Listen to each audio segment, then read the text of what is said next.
রাজধানীর বসুন্ধরায় north south বিশ্ববিদ্যালয়ে ঘটে গেছে এক চাঞ্চল্যকর ঘটনা। পবিত্র কোরআন শরীফ অবমাননার অভিযোগে এক শিক্ষার্থীকে গণপিটুনি দিয়েছে বিক্ষুব্ধ জনতা। শনিবার গভীর রাতে বসুন্ধরা আবাসিক এলাকায় এই ঘটনা ঘটে।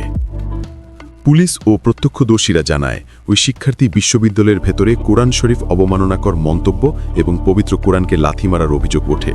বিষয়টি ছড়িয়ে পড়লে শিক্ষার্থীরা বিক্ষোভে ফেটে পড়ে এবং পরিস্থিতি নিয়ন্ত্রণে আনতে প্রশাসন দ্রুত অভিযুক্তকে ক্যাম্পাস থেকে বের করে দেয়। তবে কিছু ভিডিও সামাজিক যোগাযোগ মাধ্যমে ছড়িয়ে পড়লে পরিস্থিতি আরও উত্তপ্ত হয়ে ওঠে। পরে রাত 1টার দিকে বসুন্ধরায় ওই শিক্ষার্থীর বাসার সামনে ছাত্র ও স্থানীয়রা জড়ো হয়ে বিক্ষোভ শুরু করে। পুলিশ ঘটনাস্থলে পৌঁছে তাকে উদ্ধার করার চেষ্টা করলে বিক্ষুব্ধ জনতা হামলা চালায়। গুরুতর আহত অবস্থায় শিক্ষার্থীকে রাত 3:30টার দিকে ঢাকা মেডিকেল কলেজ হাসপাতালে নিয়ে যায় পুলিশ। আইনশৃঙ্খলা বাহিনী জানায়, তাকে গ্রেফতার করে চিকিৎসা দেওয়া হচ্ছে এবং তদন্তের পর আইনগত ব্যবস্থা নেওয়া হবে। ঘটনাটি ঘিরে শিক্ষাঙ্গন ও সামাজিক মাধ্যমে এখন উত্তেজনা বিরাজ করছে। আপডেট জানতে সঙ্গে থাকুন, সাবস্ক্রাইব করুন SME TV 24।